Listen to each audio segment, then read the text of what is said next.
अपने हाथों को उठाओ। बरकतें चाहिए परमेश्वर की, सिर्फ हीलिंग उसकी बरकत नहीं है, वो सिर्फ एक हिस्सा है। परमेश्वर की समझ रखना, आत्मा में बढ़ना, ये खुदावन की बड़ी बरकत है।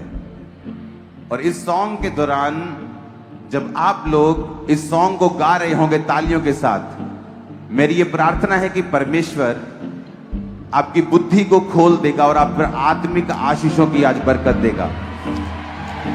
और इस मीटिंग के बाद आप परमेश्वर के दर्शनों को देख पाएंगे, स्वप्नों को देख पाएंगे और परमेश्वर का रूह आपकी जिंदगी में कार्य करेगा। इस सॉन्ग के दौरान किसी की ओर देखने की जरूरत नहीं है। वॉलंटियर्स किसी को जज नहीं करेंगे। बोल दिया गया है कि अगर आगे आना है तो उनकी मर्जी, अगर वो झूठ बोलना चाहते हैं तो उनकी मर्जी है, सच बोलना चाहते हैं तो उनकी मर्जी है। लोगों पे छोड़ो, दैट्स इट। उनको अपना बेहतर खुद मालूम है। बरकतें बरकतें खुद ब खुद आएंगी। इस सॉन्ग का मतलब समझ आ रहा है आपको? ये वो बरकतें नहीं है, वो गाड़ी बंगला वो छोटी चीजें हैं, मैं उसकी बात नहीं कर रहा हूं। ये बरकतें हैं स्पिरिचुअल। जब परमेश्वर की समझ आपके अंदर आती है, चीजें सॉर्ट आउट होती हैं। आमीन। आपको पीछे मेरी आवाज आ रही है? अगर लास्ट में मेरी आवाज आ रही है और आपको समझ आ रही है, हाथों को हिलाओ। लास्ट में समझ आ रही है आवाज आपको? क्या आपको मेरी आवाज समझ आ रही है? पीछे सुन रहा है सबको मेरा साउंड? सब सुन रहा है? ओके। तो मेक श्योर कर रहा हूं मैं कि सब पीछे तक उसे सुन सकें। इस टाइम ये इंपार्टेशन का टाइम है और इस समय परमेश्वर के दूत आपको इंपार्ट करेंगे। आपने क्या मांगना है? बरकतें। कौन सी वाली? कौन सी वाली?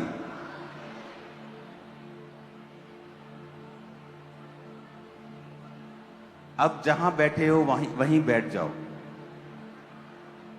आगे आने की जरूरत नहीं, फिल हो गया आगे, बैठ जाओ।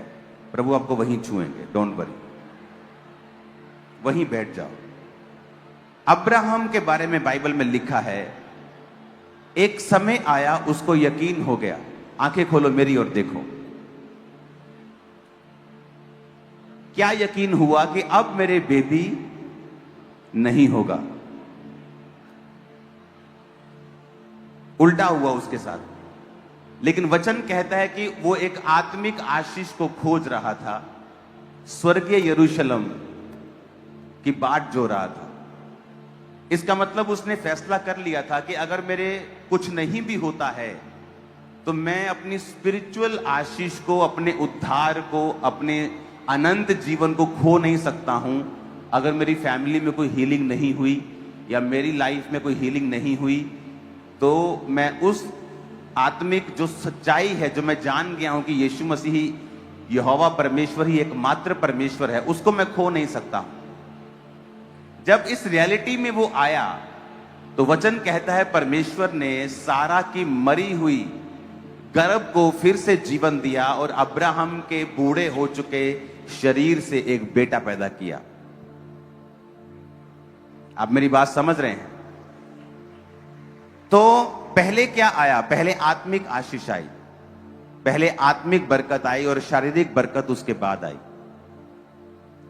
आज जब चर्च में यह सिखाया जाता है कि सिर्फ आपको आशीषें चाहिए तो चर्च में आ जाओ, बरकत चाहिए तो आ जाओ, बच्चा चाहिए तो आ जाओ, ये रॉन्ग वे है चर्च आने का। स्टार्टिंग लोग करते हैं, मैंने भी हीलिंग से स्टार्ट किया था कि मुझे हीलिंग चाहिए, मैं चर्च चला गया। लेकिन वो परमेश्वर का मास्टर प्लान नहीं था।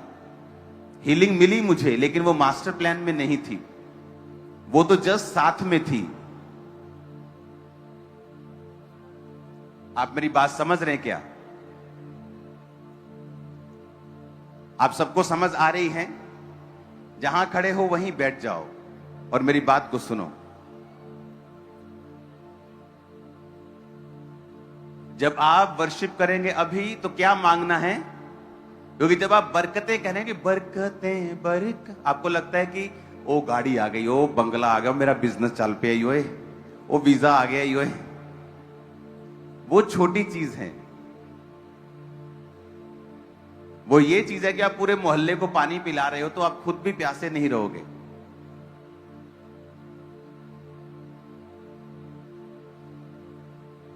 अपने हाथों को उठा के कहो, आज जो कुछ मैं सुनूं मैं फलों को लाऊं। कहो प्रभु से 7 बार कहो।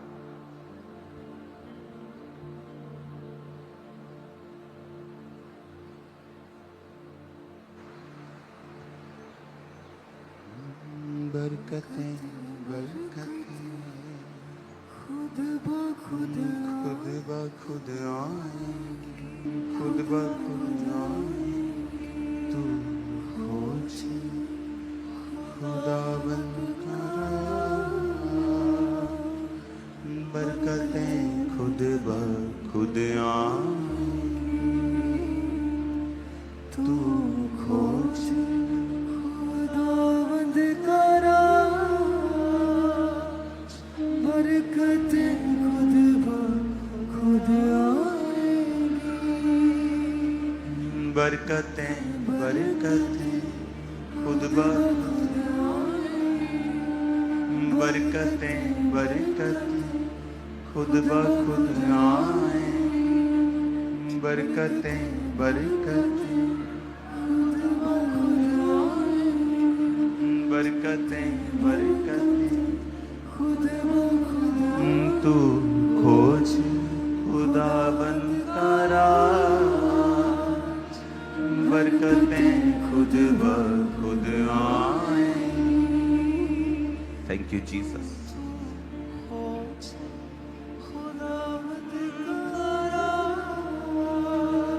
अपने हाथों को उठाओ। इस थर्सडे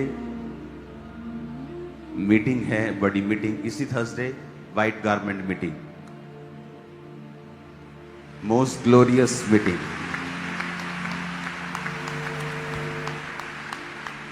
मुझे कहने की जरूरत नहीं होनी चाहिए।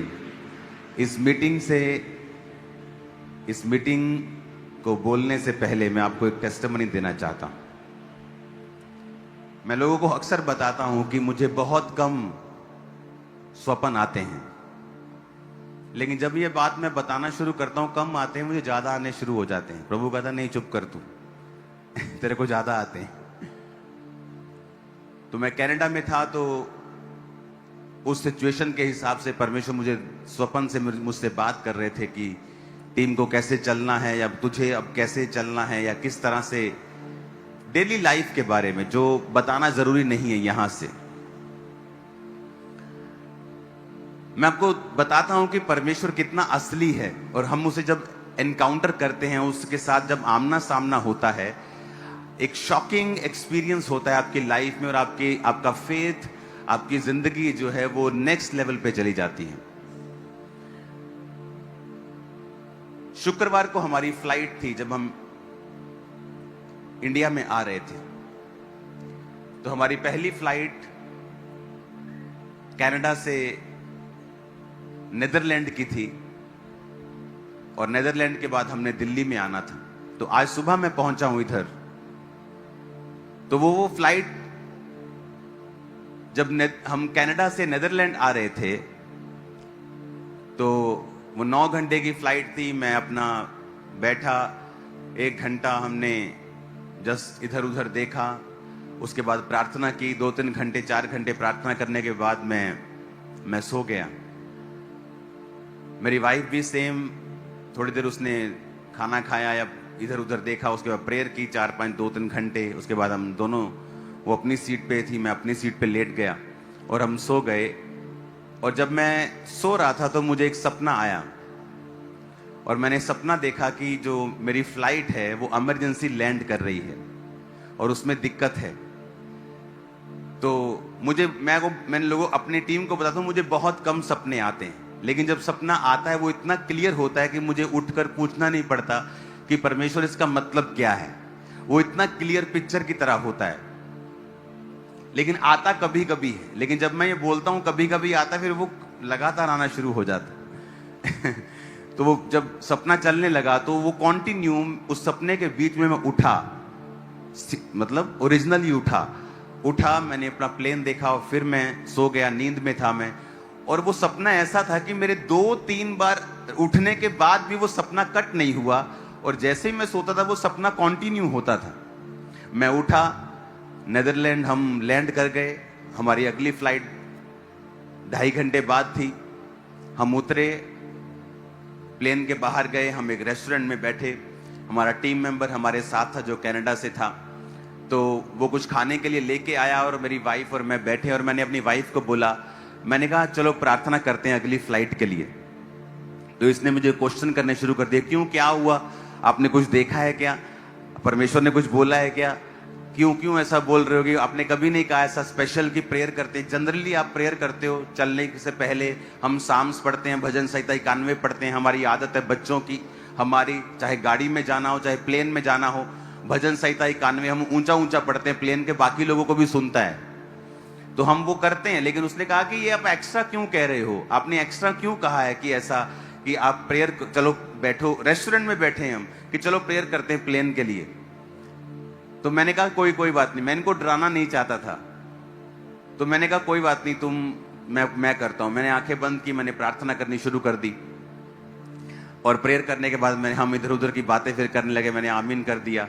और जब बोर्डिंग का समय आया, जब मुझे दिल्ली के लिए फ्लाइट लेनी थी, तो मैं जब बोर्डिंग में गए हम लोग सभी, तो जैसे हम बोर्डिंग करने लगे फ्लाइट की, तो एक अनाउंसमेंट होने लगी कि there is a technical problem in plane में कुछ टेक्निकल प्रॉब्लम आ गई है, तो आप सभी लोग बोर्ड नहीं कर सकते, अभी कैप्टन ने क्लियर नहीं किया है, तो इसलिए आप वेट करो। तो बोर्डिंग लेट हो रही थी, तो जैसे बोर्डिंग लेट होने लगी, मैं साथ में बैठा, तो जब मेरी वाइफ को मालूम हुआ कि टेक्निकल प्रॉब्लम आ गई, तो ये बोलने लगी, कहती मैंने आपको एक बात बतानी थी, मैंने आपको बताया नहीं, मुझे प्लेन में एक सपना आया था, सेम सपना जो मुझे आया प्लेन में।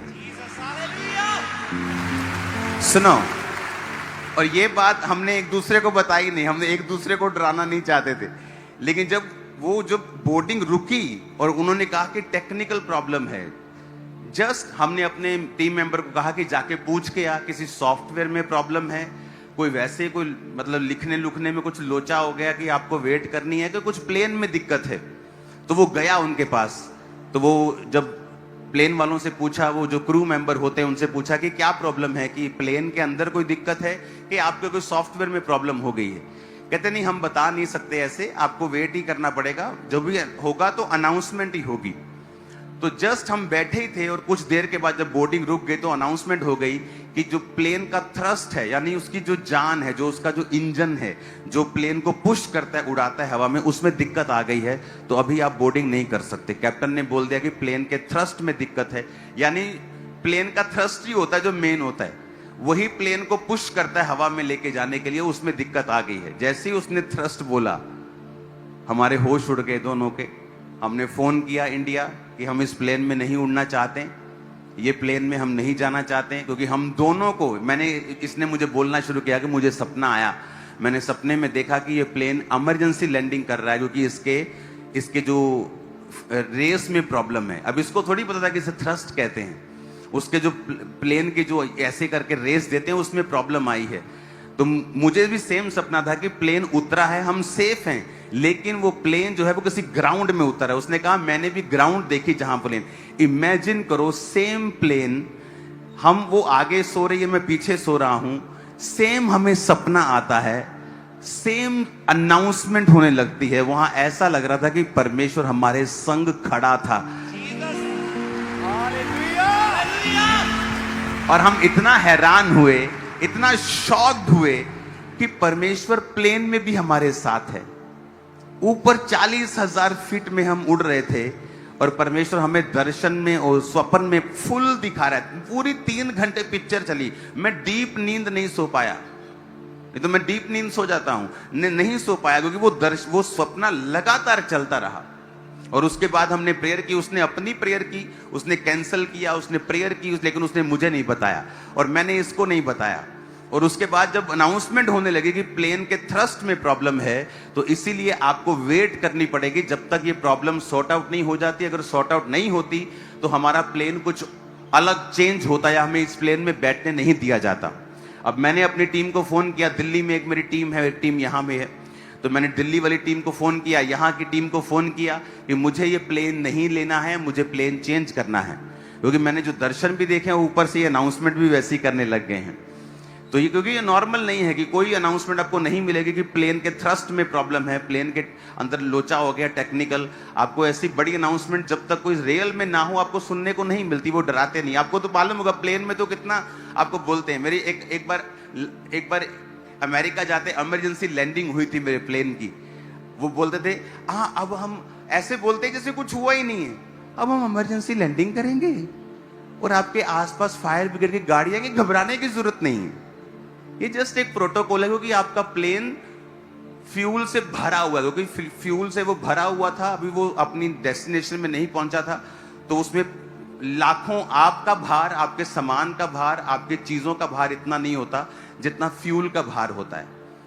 तो उसने कहा इतना भार है प्लेन में कि इसको इमरजेंसी लैंडिंग जब करेंगे तो ये प्रोटोकॉल है कि उसके साथ साथ फायर ब्रिगेड गाड़ियां चलेंगी। और फायर ब्रिगेड गाड़ियां टॉफियां बांटने तो आती नहीं, वो तो आग बुझाने। अभी भी मालूम है कि आग लग सकती है क्योंकि प्लेन भारा है, इमरजेंसी लैंडिंग हो रही है। कहाँ उसने अमेरिका जाना था, कहाँ रास्ते में रुक रहा, तो हमें इमरजेंसी लैंडिंग के बारे में पहले से मालूम था कि क्या होता है सीन। ऊपर सब डरे घबराए होते हैं, हमें सब मालूम था।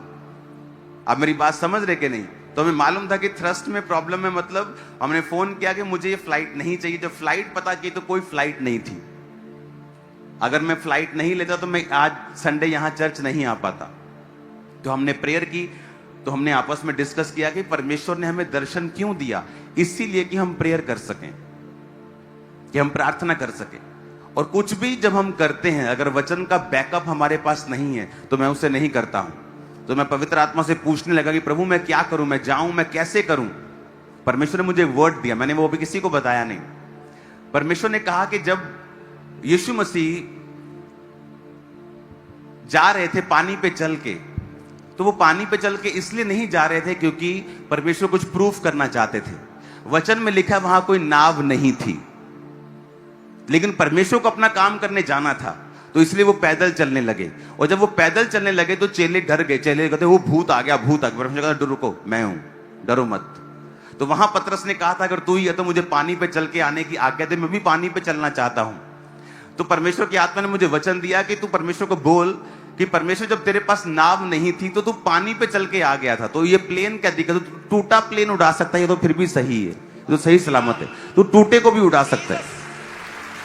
तो ये प्रेयर मैंने अपने मन में की, परमेश्वर तू टूटे हुए प्लेन को भी उड़ा सकता है। मेरे पास है ऑप्शन, लेकिन मैं 1 बजे 2 बजे दिल्ली पहुंचता आज दोपहर को, अगर आपके पास मैं 6 बजे पहुंचता यहाँ, संडे मिस हो जाता। तो ये संडे में मिस नहीं करना चाहता था। तो मैंने परमेश्वर की आत्मा ने कहा कि बोल कि परमेश्वर तू पानी पे चल के चला गया था, तो इस प्लेन को भी तू ठीक कर, मैंने उसी में उड़ना है, इसी में जाना है और इसी में बैठना है। सडनली अनाउंसमेंट होने लगे कि ओके, पायलट ने सब चेक कर लिया है, आप इस प्लेन में बैठ सकते हैं। लेकिन अभी भी बैठने का दिल नहीं कर रहा था, क्योंकि हमें मालूम था कि जो हमने देखा है। तो मैंने अपनी टीम को कॉल की, मैंने कहा ठीक है आप फ्लाइट ढूंढना बंद करो, और सभी टीम 50 लोगों की एक टीम बिठाई जिन्होंने 8 घंटे लगातार प्रार्थना की प्रेयर माउंटेन पे। हम प्रेयर में कर रहे थे, हम प्रेयर में थे, 8 घंटे टीम प्रार्थना कर रही थी। इमेजिन करो बैक स्टेज क्या चल रहा था। आप इमेजिन कर सकते हैं क्या कि बैक स्टेज क्या चल रहा था। 2 बजे रात के हम प्रार्थना में आमीन हुई है, रात के 2 बजे। 6 बजे आई थिंक प्रार्थना करने के लिए इंडियन टाइम में बैठे थे, और रात के 2 बजे आमीन हुआ। वो प्लेन लेट हुआ वहां से, क्योंकि लेट चला, फिर रास्ते में लेट हुआ। जब लेट प्लेन दिल्ली में लैंड करता है तो फिर वो लैंड नहीं करने देते, क्योंकि वो ट्रैफिक ज्यादा होता है कि आप लेट आए हो, भी और प्लेन आ रहे, तो वो पहले घूमता रहा दिल्ली और आधा घंटा। पहले जब वो घूम रहा था तो सब लोगों के दिल धक धक, यार घूम ही जा रहा है, उतर क्यों नहीं रहा ये। लेकिन जब आप परमेश्वर की महिमा के लिए जीते हो, वो सब चीजों को सेट कर देता है। तो जब लैंड हुआ तो मालूम था कि चलो जिंदा आ गए वापिस। कि परमेश्वर मरने नहीं देता। लेकिन मैं आपको ये बता रहा हूं कि हम इस बात से सरप्राइज थे कि एक ही सपना 2 लोगों को कैसे आ सकता है। और दोनों ने एक दूसरे से डिस्कस नहीं किया, दोनों ने अपनी अपनी प्रेयर कर दी कि क्या फैमिली को डराना, छोड़ो। लेकिन हम इस बात से एक्साइटेड थे कि परमेश्वर रियल है, एब्सोल्युटली रियल, बिल्कुल असली है वो। ये बात हमें ज्यादा टच कर रही, ठीक हो गया, सब नॉर्मल हो गया, ये बात हमें टच नहीं कर रही थी। लेकिन ये बात हमें ज्यादा, पूरे प्लेन में मुझे टच कर दिया। ये 8 घंटे प्लेन में मैं सो नहीं पाया, 8 घंटे में प्रेयर में था, जस्ट आनंदित था उल्टा कि ये इस चीज के लिए कि परमेश्वर ने जो इन्होंने बोलना था वो पहले से बता दिया, 3 घंटे पहले से, और हमने प्रेयर की उसके लिए। क्योंकि बहुत सारी भविष्यवाणियां और दर्शन हैं जिन्हें आप प्रार्थना से बदल सकते हो, हालेलुया, जिन्हें आप चेंज कर सकते हो। आने वाले समय में आपको अपने बेटे के लिए कुछ दिखता है, आपकी वाइफ के लिए कुछ दिखता है, आप उसे बता सकते हो कि मैंने ऐसा देखा है, आपको प्रेयर करनी है, इस चीज से बच के रहना, या इस चीज के बच के रहना है। टीम को कई बार मैं बताता हूं कि हमें इस तरह से रहना है, इस तरह से नहीं करना, क्योंकि मैंने ये दर्शन या मैंने ये स्वप्न देखा है। और हम इस बात के लिए एक्साइटेड थे कि परमेश्वर ने हमसे सेम फ्लाइट में, सेम समय पे, सेम एग्जैक्ट बात की, वो भी सपने के द्वारा। इमेजिन, पहली बार हमारे साथ ऐसा हुआ। पहले मुझे अगर दर्शन आता है तो जरूर नहीं उसी को भी सेम दर्शन आए, वो उसे अलग तरीके से आएगा, लेकिन सेम टाइम के ऊपर, सेम फ्लाइट में। और ऐसे नहीं कि हम फ्लाइट के बारे में बात कर रहे हैं कि इसका इंजन ठीक है ना, तूने इंजन, कुछ बात नहीं। हमारा रूल ये है हमारी फैमिली का कि जब हम कोई भी फ्लाइट पकड़ने वाले होते हैं, हमारे बच्चे छोटे थे जब, तो वो फ्लाइट के बारे में बात करते थे, वो देख कितना बड़ा प्लेन, इधर इंजन का, हम बोलते थे कि नहीं, बात नहीं करनी, तुम कुछ गलत बोल दोगे फंस जाएंगे हम, तो बात नहीं कर। हमारा ये रूल है कि जब भी हम ट्रेवल करते हैं, हम किसी भी प्लेन के बारे में, गाड़ी के बारे में बात नहीं करते, बच्चों के साथ कोई डिस्कस नहीं करते।